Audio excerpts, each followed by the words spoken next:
D'abord, Boker Or, Baruch Haba Avi, Baruch Haba Yitzhak, Bruchim Habayim Lekulchem.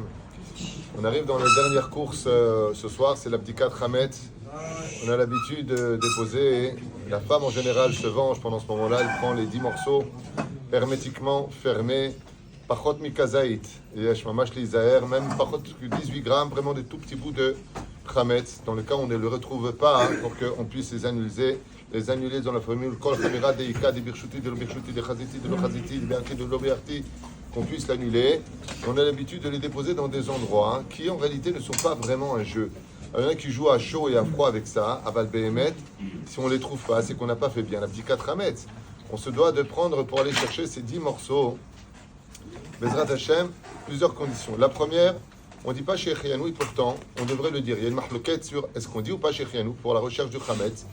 Or, les Arba Asar Benissan. Alors, qu'est-ce qu'on fait? On prend une chemise neuve, on prend un vêtement neuf, et on dira la bénédiction sur le vêtement, et on pensera en même temps à accomplir la misva de chercher le Hametz ce soir à la tombée de la nuit. De quoi est-ce qu'on a besoin? En général, quand on veut faire du bon travail, il faut partir avec les ustensiles. On prend une assiette dans laquelle on y mettra le Hametz. Il est bon, afin d'atténuer les dynimes, de mettre un peu de sel dans cette assiette, un tout petit peu de sel dans cette assiette. Pourquoi? Parce que ça atténue la rigueur, Bezrat Hashem. Et en général, on part avec une règle en fer ou un couteau. Pourquoi faire? Eh bien, tout simplement pour gratter dans le cas où on voit encore un peu de Hametz que l'on pourra avoir. Et bien entendu, cette fameuse bougie, comme on le voit dans plusieurs versets, on va chercher le misa toujours avec la lumière d'une bougie, ou quand on va chercher le mal, il faut vraiment avoir de la lumière dans la main. Il y a beaucoup à dire sur ce sujet-là, pourquoi qu'on prend une bougie, l'aile Arba Asar Benissan. Aval, c'est plus ou moins ce qu'on doit comprendre. Si on a une torche, on a fait aussi la mitzvah dans le cas où on n'aurait pas de bougie, ou alors, comme un jour quelqu'un m'a dit, comment je fais pour regarder sous lui avec la bougie? Je lui dis, Yatik ou Wijik. C'est plus une bougie que tu vas avoir pour t'allumer, c'est un liongé. Dans ce cas-là, on prend une torche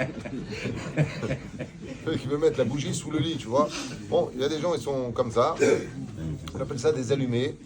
Dans le cas où vraiment on doit rentrer dans un endroit susceptible de prendre feu, on ne va pas avec une bougie à l'intérieur. Par contre, là où il faudra faire attention, c'est que quand vous direz la bénédiction, au moment de la bracha, eh bien, vous penserez en même temps, bracha batzlacha pesach kasher v'sameach.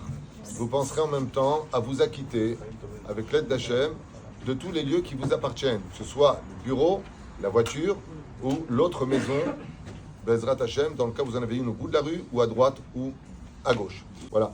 En espérant, Bezrat Hashem, que c'est ce soir, à la recherche de ce Hametz, on a une grande lumière, Bezrat Hashem, celle de la Géoula, comme on l'expliquera tout à l'heure dans le Shiur, comment faire venir le Melech HaMashiach selon tous les principes fondamentaux du judaïsme. En vous souhaitant une très très belle journée, Bezrat Hashem. Et n'oubliez pas d'aller acheter un cadeau à vos femmes. Si vous n'avez rien trouvé, apportez-lui tout simplement votre maman.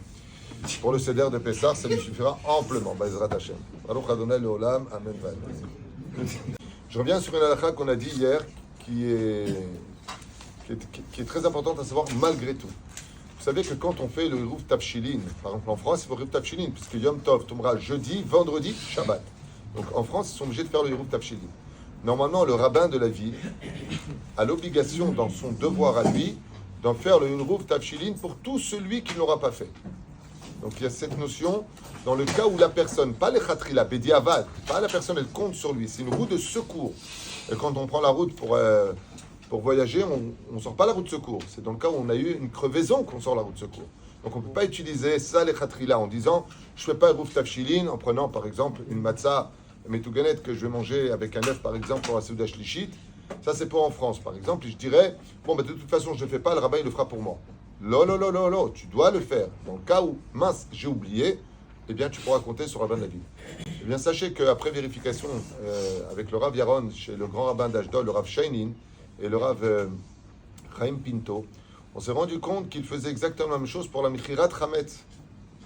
C'est-à-dire qu'il y a un séif qui est marqué, et le plus extraordinaire, c'est que c'est dans toutes les villes d'Israël, où Kol Rabbah Shel Hirsch, tous les grands rabbins de chaque ville, ont fait un séif, dans la condition où, deux conditions à retenir.